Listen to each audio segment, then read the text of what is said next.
environ 8 ans,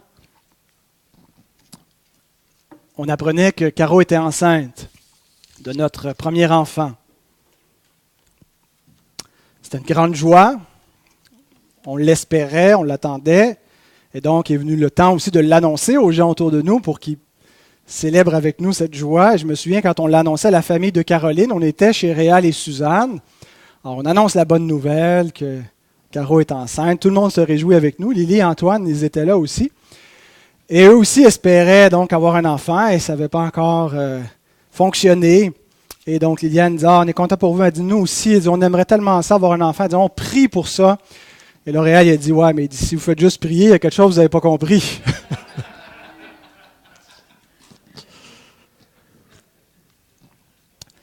Donc, ce matin, nous allons voir la posologie d'une vie heureuse. La semaine dernière, on a parlé de certains points pour lutter contre l'épuisement, le stress qui peuvent entraîner notre âme dans une dépression. Et on a parlé beaucoup de la prière. On va parler d'autres moyens ce matin. Avant d'aller plus loin, nous allons nous adresser au Seigneur. Notre Père, nous voulons bénir ton nom pour ce jour de grâce que tu nous donnes, Seigneur, chaque premier jour de la semaine. C'est le jour de la résurrection. Nous rappelons la victoire de Jésus-Christ. Nous nous rappelons que tout a été accompli, toutes les promesses se sont réalisées en lui et que notre repos a commencé, Seigneur, notre repos éternel a commencé avec lui, avec sa victoire, avec son repos.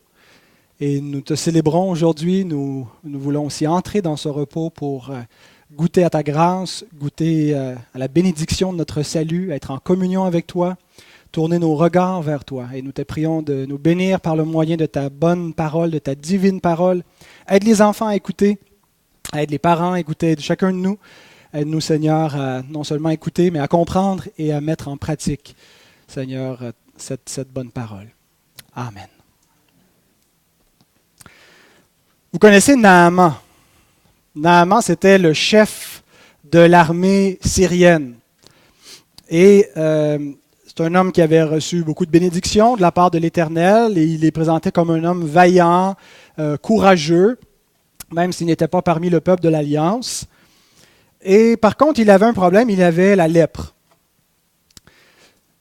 Et il a entendu dire par une petite fille qui avait été prise du peuple d'Israël, une petite Israélite qui avait été faite captive et qui était au service de la femme de Naaman, qu'il y avait en Israël un homme de Dieu, un prophète, qui était capable d'opérer des miracles et qui serait capable de guérir Naaman, son maître. Et donc, quand Naaman a appris cela, il était envoyé par son propre roi avec une ambassade devant le roi d'Israël pour qu'il puisse aller voir ce prophète Élisée et être guéri par lui.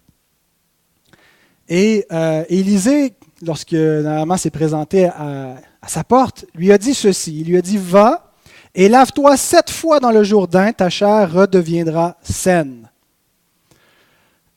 Quelle a été la réaction de Naaman en entendant cette prescription pour guérir de sa lèpre? C'était pas beau la lèpre, c'était souffrant et c'était pas une belle maladie. Quelle a été sa réaction?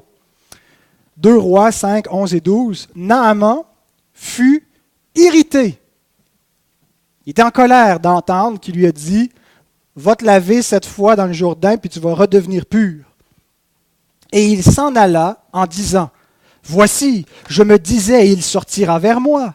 Il se présentera lui-même. Il invoquera le nom de l'Éternel, son Dieu. Il agitera sa main sur la place et guérira le lépreux. Les fleuves de Damas, l'Abana et le Parpar ne valent-ils pas mieux que toutes les eaux d'Israël? Ne pourrais-je pas m'y laver et devenir pur? » Et il s'en retournait et partait avec fureur. Naaman espérait un traitement plus élaboré, quelque chose de moins simple, de moins ordinaire. C'était trop ordinaire comme traitement, ce qui lui a été dit par Élisée.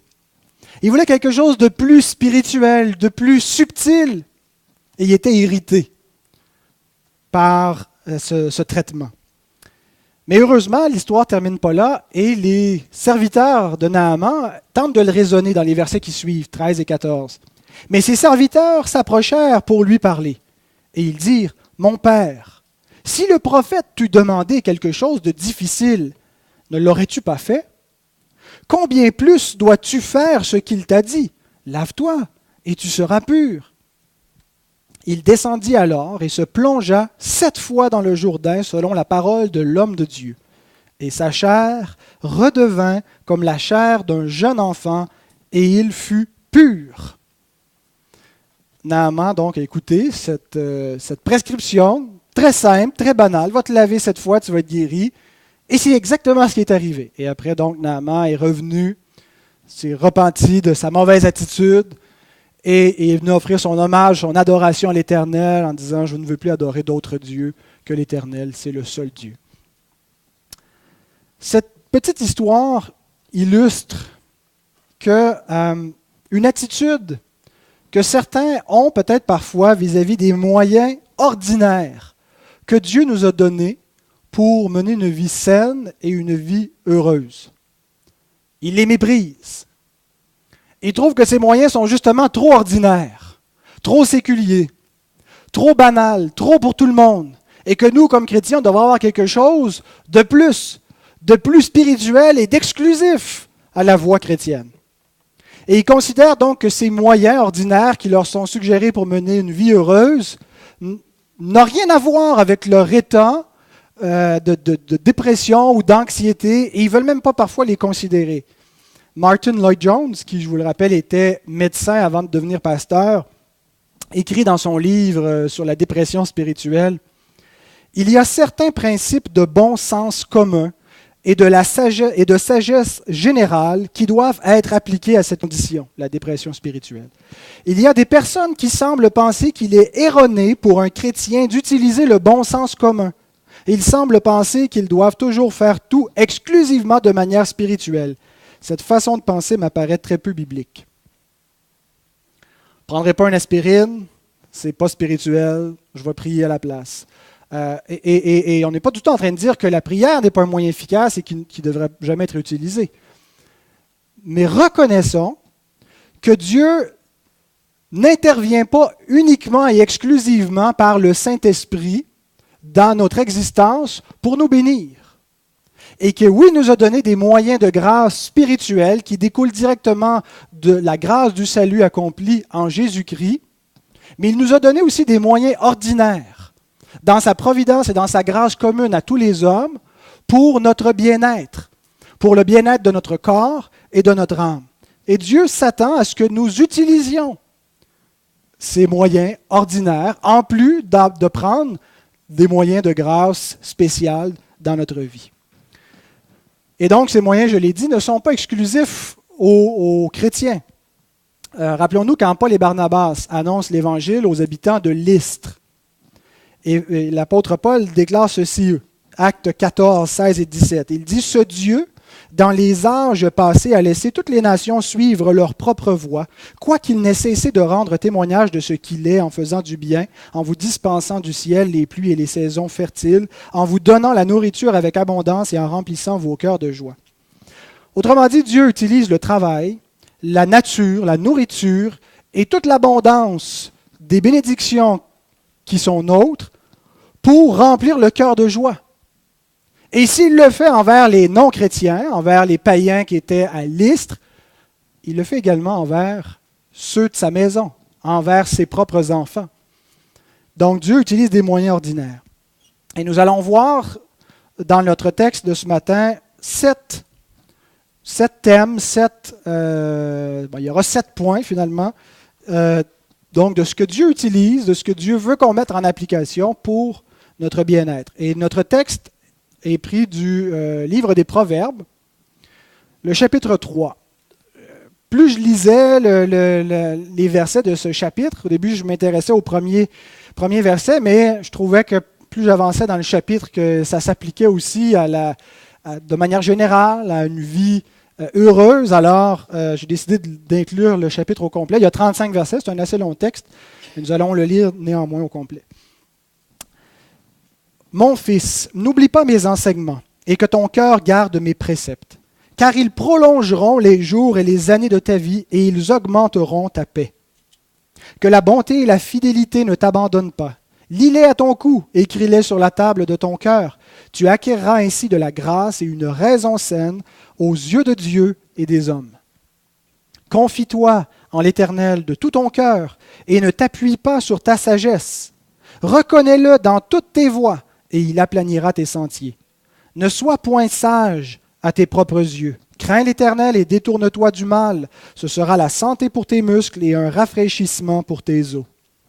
Honore l'Éternel avec tes biens et avec les prémices de tout ton revenu. Alors tes greniers seront remplis d'abondance et tes cuves regorgeront de mou. Mon fils, ne méprise pas la correction de l'Éternel et ne t'effraie point de ses châtiments. Car l'Éternel châtie celui qu'il aime comme un père l'enfant qu'il chérit. Heureux l'homme qui a trouvé la sagesse et l'homme qui possède l'intelligence. Car le gain qu'elle procure est préférable à celui de l'argent. Et le profit qu'on en tire vaut mieux que l'or. Et elle est plus précieuse que les perles. Elle a plus de valeur que tous les objets de prix. Dans sa droite est une longue vie. Dans sa gauche, la richesse et la gloire. Ses voies sont des voies agréables. Et tous ses sentiers sont paisibles. Elle est un arbre de vie pour ceux qui la saisissent, et ceux qui la possèdent sont heureux. C'est par la sagesse que l'Éternel a fondé la terre. C'est par l'intelligence qu'il a affermi les cieux. C'est par sa science que les abîmes se sont ouverts et que les nuages distillent la rosée. Mon fils, que ces enseignements ne s'éloignent pas de tes yeux. Garde la sagesse et la réflexion. Elles seront la vie de ton âme et l'ornement de ton cou. Alors tu marcheras avec assurance dans ton chemin et ton pied ne heurtera pas. Si tu te couches, tu seras sans crainte. Et quand tu seras couché, ton sommeil sera doux. Ne redoute ni une terreur soudaine, ni une attaque de la part des méchants, car l'Éternel sera ton assurance et il préservera ton pied de toute embûche. Ne refuse pas un bienfait à celui qui y a droit, quand tu as le pouvoir de l'accorder. Ne dis pas à ton prochain, va et reviens, demain je donnerai, quand tu as de quoi donner. Ne médite pas le mal contre ton prochain lorsqu'il demeure tranquillement près de toi. Ne conteste pas sans motif avec quelqu'un lorsqu'il ne t'a point fait de mal. Ne porte pas envie à l'homme violent et ne choisis aucune de ses voies. Car l'Éternel a en horreur les hommes pervers, mais il est un ami pour les hommes droits. La malédiction de l'Éternel est dans la maison du méchant, mais il bénit la demeure des justes. Il se moque des moqueurs, mais il fait grâce aux humbles. Les sages hériteront la gloire, mais les insensés ont la honte en partage.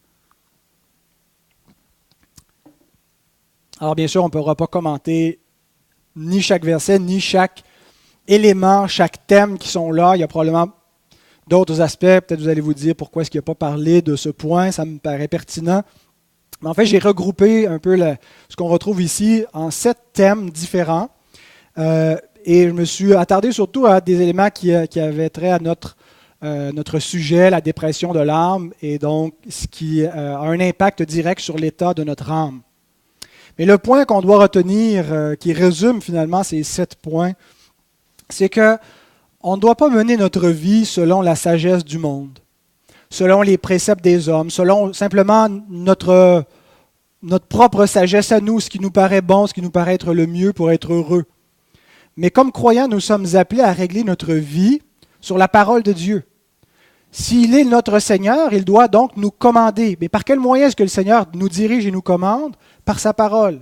C'est le conseil que Dieu donne à Moïse, à Josué quand il succède à Moïse, que ce livre de la loi ne s'éloigne point de ta bouche. Médite-le jour et nuit pour agir selon ce qui est écrit. C'est alors que tu auras du succès dans tes entreprises.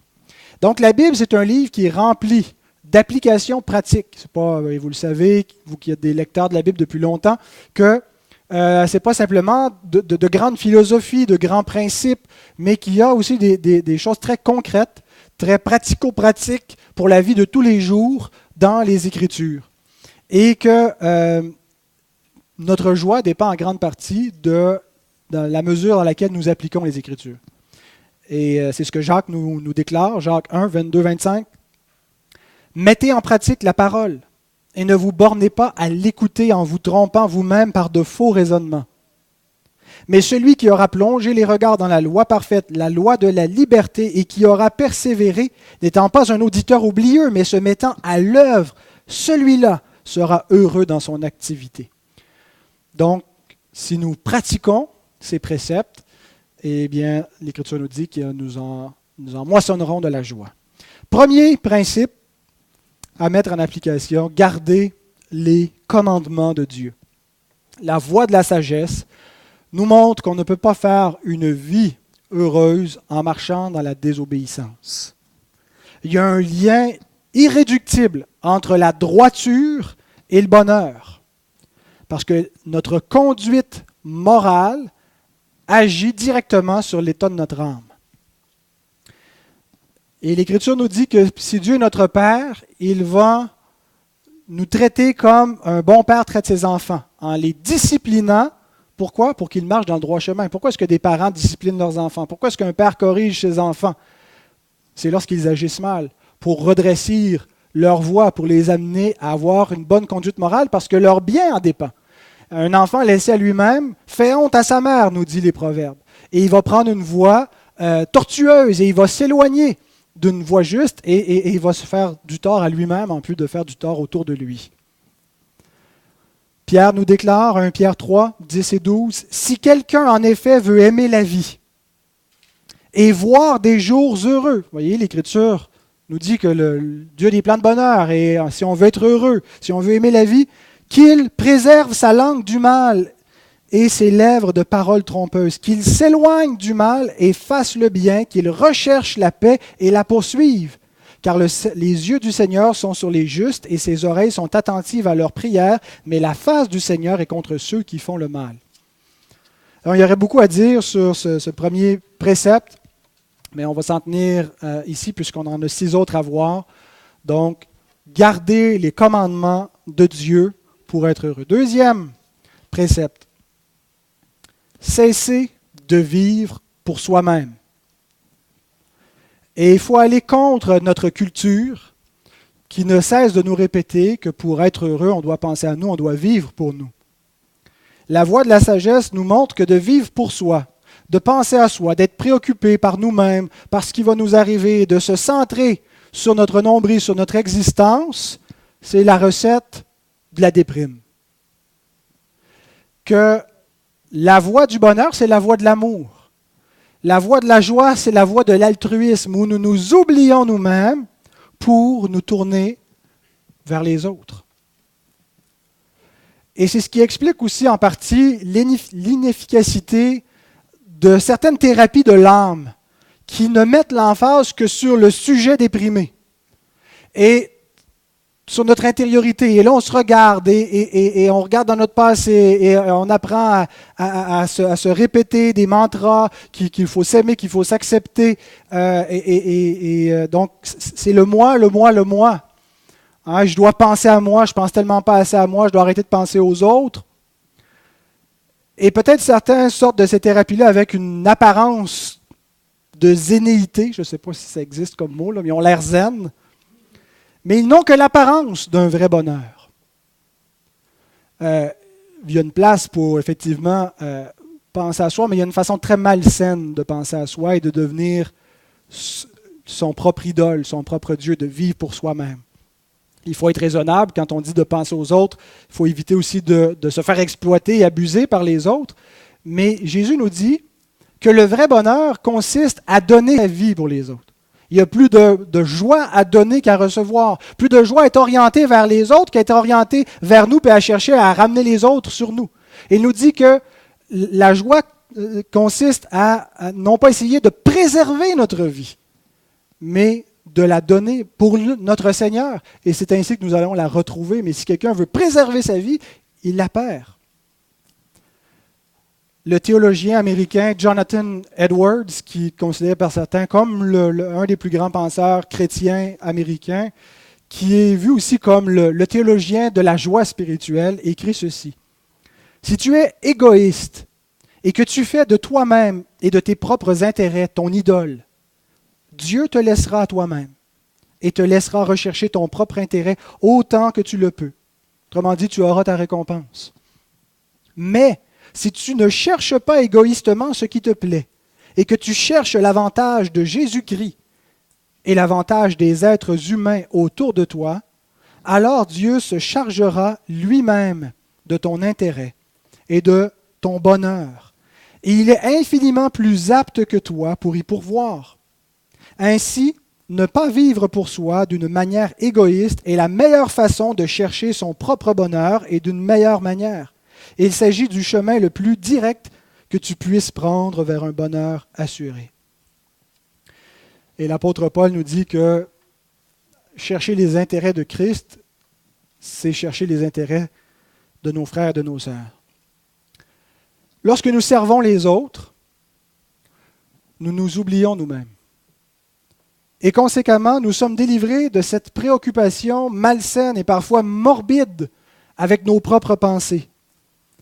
Vous savez, quand on est tellement absorbé par nous-mêmes, on devient malheureux. Quand on est sincèrement préoccupé par le besoin des autres, on n'a plus le temps de s'inquiéter pour soi-même. Mais ça produit un effet bénéfique. On est délivré de nous-mêmes, délivré de cette inquiétude malsaine qui fait la guerre à notre âme. Troisième principe. Entretenir de bonnes relations et s'entourer de croyants. La voie de la sagesse nous met en garde contre la médisance, contre une attitude que nous pourrions avoir dans nos relations à générer quelque chose de néfaste dans notre rapport que nous avons avec les autres. Et nous met en garde aussi de la voie des hommes rebelles, des hommes opposés à Dieu. Et donc que nous devons nous éloigner de ces hommes et de cette voie. Nous lisons par exemple au verset 29 à 31, « Ne médite pas le mal contre ton prochain. Lorsqu'il demeure tranquillement près de toi, ne conteste pas sans motif avec quelqu'un lorsqu'il ne t'a point fait de mal. Ne porte pas envie à l'homme violent et ne choisis aucune de ses voies. » Les relations humaines sont parfois la source de beaucoup de tristesse, de frustration, de déception.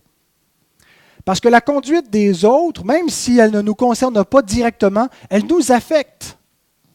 La façon dont les gens vivent, les choix qu'ils font, les priorités qu'ils ont, et ainsi de suite. Quand on a des attentes envers ces gens, il y a des gens, on s'en fout, ils sont tellement loin de nous que ça ne nous touche pas. Mais parfois, on est dérangé donc par la conduite des autres. Mais si en plus nous entretenons une espèce d'amertume et une critique injustifiée quand des gens ne nous ont rien fait, ils n'ont pas agi contre nous, mais et qu'il y a quelque chose de légitime à être déçu parfois de la conduite des autres, mais à avoir une critique qui manque de miséricorde, qui n'est pas bienveillante, eh bien, nous nous entretenons nous-mêmes dans cette espèce d'amertume de l'âme, dans cette espèce de tristesse, et quand on cultive aussi des relations qui sont néfastes. Il y a des gens qui vont, dans notre entourage, faire sortir le meilleur de nous. Mais il y a d'autres gens qui font sortir le pire de nous. Et nous devrions parfois peut-être limiter certains rapports avec des personnes qui ont une mauvaise influence sur nous. L'Écriture nous dit donc que nous devons être en paix avec tous. Paul nous dit, autant que ça dépend de nous, soyez en paix avec tous les hommes. Assurons-nous que dans notre entourage, il n'y a pas de conflit, il n'y a pas de chicane. On est reconnus pour être des gens paisibles, des faiseurs de paix. Pas des querelleurs, pas des gens qui sont désagréables, avec qui c'est difficile de traiter, c'est toujours compliqué. Et l'Écriture nous dit aussi, par la bouche de l'apôtre Paul, de ne pas faire alliance, de ne pas garder dans une proximité, dans notre entourage, des gens qui vivent ouvertement contre le Seigneur, contre Dieu dans leur manière de vivre. Il ne dit pas qu'on ne peut pas avoir aucune relation avec l'impiété de ce monde, mais de s'en garder, et en particulier si c'est quelqu'un qui se dit frère et qui le nie par sa conduite, donc de briser les liens. L'Écriture nous dit ici qu'il faut s'entourer de croyants, d'avoir un entourage de gens qui aiment le Seigneur, qui veulent garder sa parole. L'apôtre Paul recommande à Timothée, 2 Timothée 2, 22, « Recherche la justice, la foi, la charité, la paix avec ceux qui invoquent le Seigneur d'un cœur pur. » Ce n'est pas quelque chose d'isolé, de seul la vie chrétienne. On ne peut pas dire « Ah, l'Église est tiède, il n'y a personne qui est à mon niveau. À ce moment-là, je vais vivre tout seul. Moi, je vais rechercher la paix et la justice et la sainteté. Mais il n'y a personne qui est digne pour que je le fasse avec lui. » Les chrétiens ne sont pas parfaits. L'Église n'est pas parfaite. Mais nous devons les aimer et nous devons vivre à leur côté. Nous devons chercher leur emmieutement. Un nouvel adverbe aussi.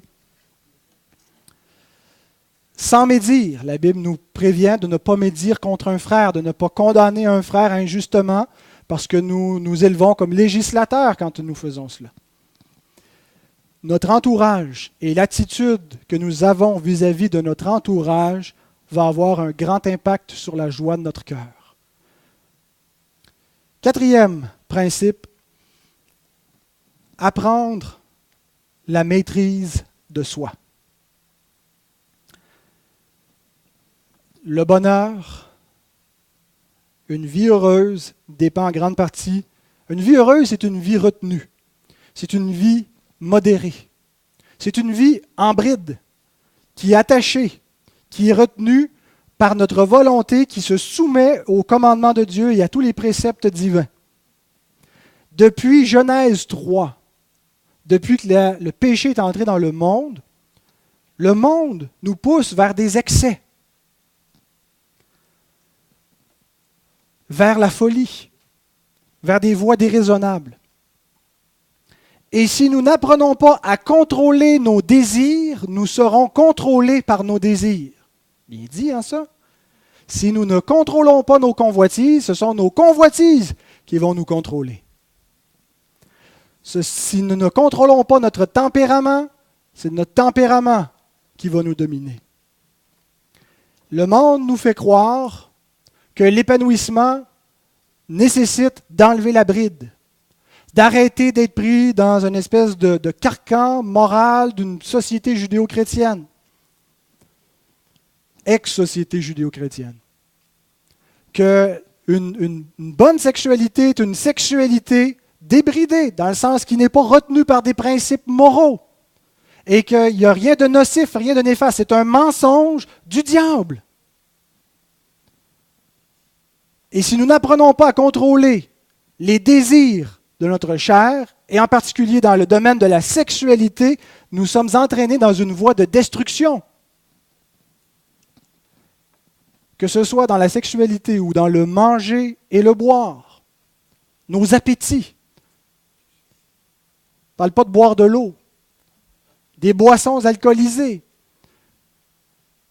la nourriture qu'on consomme, la quantité, la qualité, la gestion de notre temps, nos pensées. Pour être heureux, nous devons maîtriser tous ces aspects de notre vie.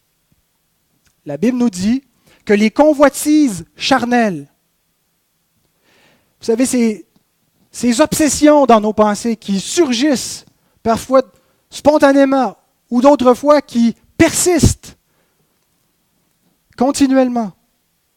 Des troubles obsessifs compulsifs. C'est un désordre mental, mais des pensées qui nous obsèdent, qui sont vaines, qui ne sont pas nécessairement des choses complètement tortueuses, mais des troubles obsessifs compulsifs. La Bible nous dit que toutes ces convoitises et ces troubles font la guerre à notre âme.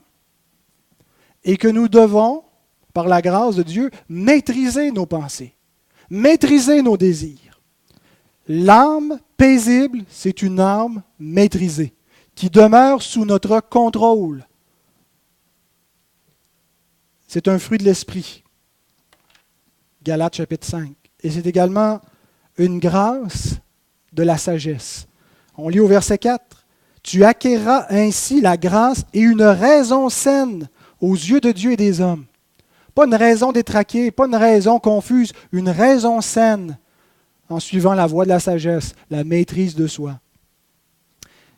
La maîtrise de soi inclut également une saine gestion de nos finances. ne pas d'être capable de garder en bride son portefeuille et les dépenses, de ne pas vivre sous l'endettement. Et le poids de l'endettement est quelque chose qui est lourd sur l'âme. Le poids des dettes est une cause de tristesse et de dépression. Et la Bible nous dit ceci, Proverbe 22, verset 26, « Ne sois pas parmi ceux qui prennent des engagements, parmi ceux qui cautionnent pour des dettes. Si tu n'as pas de quoi payer, pourquoi voudrais-tu qu'on enlève ton lit de dessous toi? » Bien sûr, ça ne signifie pas qu'on ne doit pas avoir d'hypothèque, qu'on doit toujours tout payer comptant. Si tu n'as pas d'argent pour payer un auto-cash, ben prends l'autobus ou marche. Le point est que nous devons vivre dans la mesure de nos moyens et éviter de tomber dans une surconsommation, même si nous en avons les moyens. 5e précepte, cultiver notre âme. La sagesse, c'est quelque chose qui s'acquiert. Bon, il y a Salomon qui a prié pour de la sagesse et ça lui a été infusé, mais la voie normale, ordinaire, pour devenir sage, c'est en l'acquérant. C'est quelque chose qui va demander des efforts mentaux. Et on lit donc dans ces versets qu'il y a cette idée-là de s'appliquer, de s'efforcer pour devenir sage, d'entretenir, de cultiver notre âme, de s'instruire. Il dit au verset 1, « Mon fils, n'oublie pas mes enseignements et que ton cœur garde mes préceptes. » Notre cœur ne peut pas être passif. Pour le garder, il doit être actif. Verset 3, « Que la bonté et la fidélité ne t'abandonnent pas. Lis-les à ton cou, écris-les sur la table de ton cœur. » On ne peut pas simplement dire, bon, je m'assois ici, je m'expose à la parole de Dieu, ça va faire l'affaire. Nous devons les écrire sur la table de notre cœur, les méditer. Il y a une façon qui est active de s'entretenir dans la sagesse révélée de la parole de Dieu. Verset 21, « Mon fils, que ces enseignements ne s'éloignent pas de tes yeux. Garde la sagesse et la réflexion. » Et dans un autre proverbe, chapitre 22, verset 17, « Prête l'oreille et écoute les paroles des sages. Applique ton cœur à ma science. » C'est bien de divertir son âme une fois de temps en temps. Vous savez, la soirée du vendredi soir, la pizza, popcorn, film. Mais si le divertissement de notre âme prédomine nos temps libres, nous n'aurons pas une âme en santé qui est vigoureuse, qui est alerte, qui est vigilante, qui est forte. Pour avoir une âme en santé, il faut la nourrir. On nourrit le corps, il faut nourrir l'âme, il faut la cultiver et il faut la faire travailler. Qu'est-ce qui est difficile quand on fait des exercices physiques? C'est difficile pour le corps, mais c'est tellement bénéfique. Et il y a cette même difficulté pour les exercices de l'âme, pour s'appliquer à la lecture, à l'instruction. Et la paresse est gratifiante sur le moment. Ça fait du bien, on s'arrête. Mais à la longue, elle prive notre âme des exercices qui lui sont nécessaires et elle la livre à une apathie. Et les divertissements, lorsqu'ils sont surconsommés, ne sont plus du tout satisfaisants. On n'y retire plus de bienfaits. Il y a quelque chose d'agréable de se divertir, de se récréer quand c'est maîtrisé, quand c'est pondéré, quand c'est momentané. Mais quand c'est notre mode de vie, il n'y a plus de bien-être qui en découle, il n'y a plus de bienfaits et il n'y a plus de satisfaction. Et notre âme devient ankylosée, engourdie. Donc, il faut cultiver notre âme. 6e précepte, veiller au bien-être de notre corps. La voie de la sagesse mène, verset 8, à la santé des muscles et un rafraîchissement pour les os. Un médecin racontait que dès qu'un patient présentait des symptômes d'un état dépressif, il lui prescrivait 3 pilules. une alimentation saine, du repos et de l'activité physique. Ce n'est pas la seule chose qui peut être faite pour la dépression, mais c'est absolument nécessaire, c'est fondamental, ça va être le reste.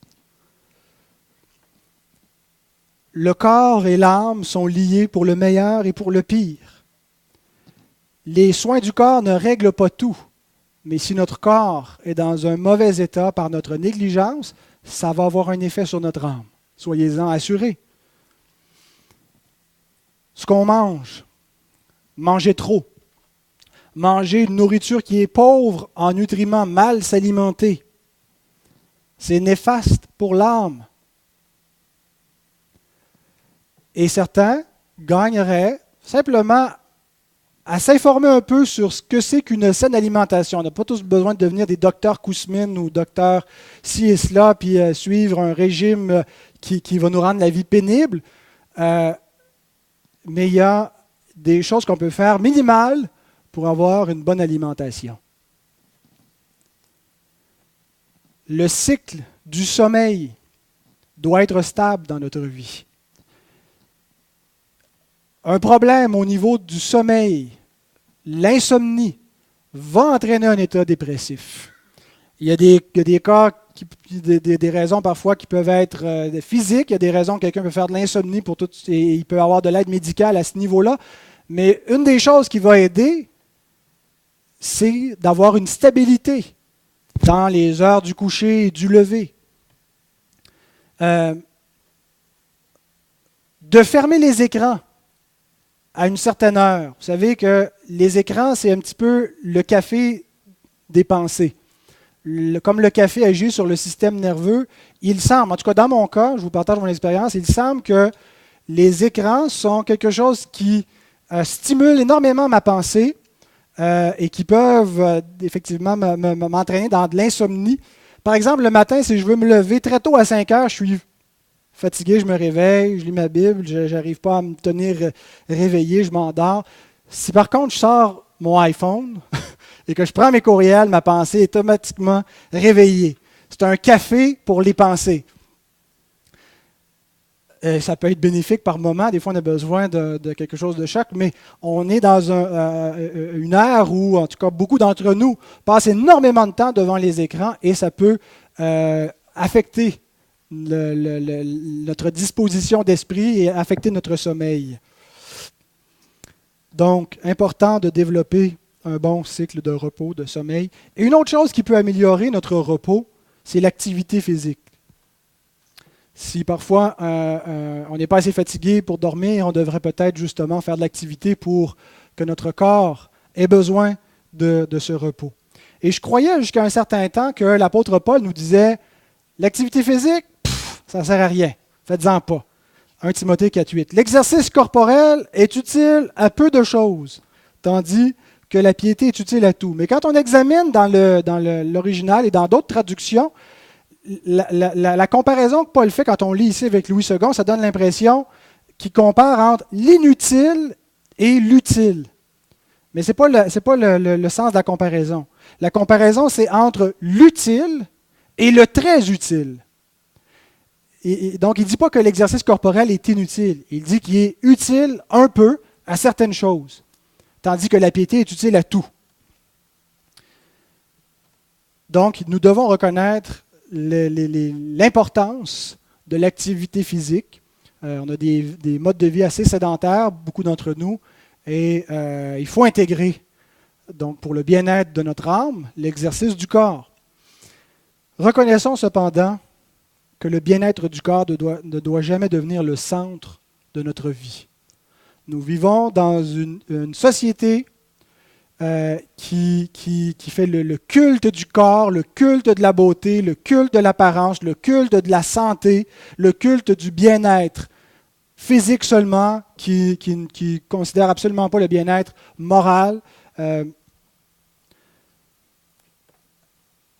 Si nous sommes obsédés par ce que la société est obsédée, par notre poids, par notre apparence, par notre corps, eh bien, nous ne sommes pas dans la voie de la sagesse en voulant prendre soin de notre corps, mais dans la folie de ce monde.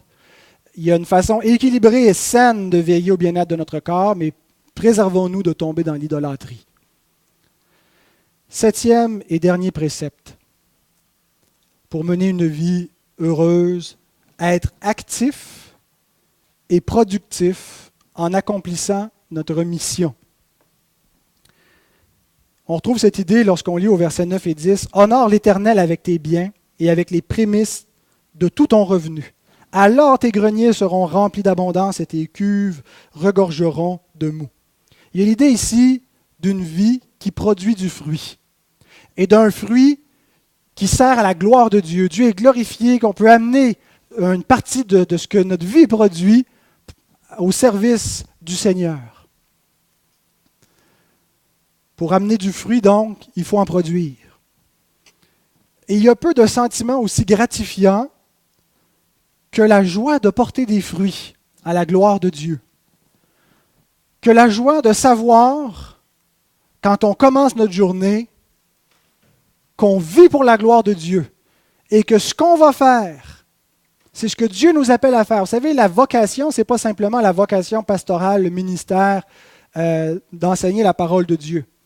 Le travail lui-même, le travail séculier, par faute d'un meilleur terme, est une vocation de Dieu à l'être humain. Dieu a donné le mandat à Adam de cultiver le jardin. Avant la chute, ça faisait partie du mandat de l'homme. Et l'homme glorifie Dieu lorsqu'il accomplit son mandat. Et lorsqu'on se lève le matin et qu'on sait qu'on a quelque chose à faire, mais qu'on ne le fait pas pour nous-mêmes, qu'on ne le fait pas juste pour le bien-être de la société ou de notre famille, mais que ultimement on le fait parce que c'est ce que Dieu nous demande et c'est ce qui va le glorifier. Ça donne un sens à l'existence, un sens de l'accomplissement. Et il y a une satisfaction quand on arrive le soir, à la fin de notre journée, même s'il y a eu beaucoup de désagréments, mais de savoir qu'on a accompli notre mission. Une vie sans but, une vie qui n'est pas engagée dans une activité concrète, dans des moyens concrets pour glorifier Dieu avec un sens de la vocation, de l'appel, est extrêmement déprimant. Se lever le matin sans trop savoir c'est quoi notre mission va rendre l'âme malheureuse. L'homme a besoin d'une raison de vivre, a besoin d'une vocation pour bien vivre. Spurgeon écrit ceci. On sait que Spurgeon a lutté beaucoup avec la dépression. Avoir quelque chose à faire pour Jésus et aller de l'avant avec cela est une des meilleures façons de surmonter le sens du vide ou une dépression mentale sévère. Si vous pouvez poursuivre un objectif important, vous ne sentirez pas que vous vivez pour rien. Et il n'y a aucune raison fondamentale qui nous empêche d'avoir une mission, d'avoir une raison pour vivre. Quelqu'un peut me dire, moi je ne suis pas apte au travail, ma vie ne sert à rien, je suis un fardeau pour la société, je suis un fardeau pour ma famille. Même une personne qui serait tétraplégique, paralysée des 4 membres les plus importants pour se mouvoir, peut avoir une vie extrêmement productive parce qu'il y a des milliers de façons de porter des fruits pour Dieu, d'être son instrument. Dieu nous donne des vocations. Que faire si on n'a pas de but? Si on ne connaît pas notre mission? Si on ne sait pas pourquoi vivre? Si on a fini de travailler, puis on est arrivé à la retraite, puis on ne sait plus à quoi sert notre vie? Ou que faire si on ne sait pas où s'aligner, si on n'a jamais commencé comme tel quelque chose de concret pour engager à long terme notre vie, notre existence, à produire des fruits, à être actif pour la gloire de Dieu. Il y a plusieurs choses qu'on peut faire, il y a plusieurs conseils à recevoir, mais il y a surtout une chose à ne pas faire. Et je voudrais citer Matt Perman pour expliquer cela. Il dit, « Lorsque vous ne savez pas quels sont vos buts ou quelle est votre vision dans la vie, la dernière chose qu'il faut faire est de ne rien faire. » Comme Spurgeon a dit, « Si tu arrêtes et ne fais rien jusqu'à ce que tu puisses tout faire, tu demeureras inutile. Au lieu de cela, faites ce qui est devant vous et faites-le avec excellence. » Il n'y a peut-être pas grand-chose, il n'y a peut-être pas une carrière, il y a peut-être juste quelques petites choses à faire devant vous. Mais faites-le avec excellence. Il s'agit souvent du chemin à suivre pour identifier ce que vous devriez faire ou au moins pour vous offrir des opportunités qui vous aideront à trouver plus de clarté. Abraham ne savait pas tout ce qui l'attendait, mais Dieu l'a appelé et a dit « Sors de ton pays ». Il n'a pas donné le plan tout tracé, il est allé par la foi. Des fois, on aimerait savoir quelles seront les prochaines 10 années de ma vie, Seigneur. À quoi tu m'appelles? Et Dieu ne nous donne pas toujours la réponse immédiate, concrète, mais il nous dit avance aujourd'hui, fais ce que tu as à faire aujourd'hui et demain, et ainsi de suite. Et il va nous montrer le chemin. Alors donc, voici 7 préceptes qui sont nécessaires à l'équilibre psychologique et à la joie de notre âme. Ce sont peut-être des moyens ordinaires, mais j'aimerais dire en terminant qu'ils produisent un effet extraordinaire. Salomon décrit cet effet dans le proverbe que nous avons lu, verset 2. Ils prolongeront les jours et les années de ta vie et ils augmenteront ta paix.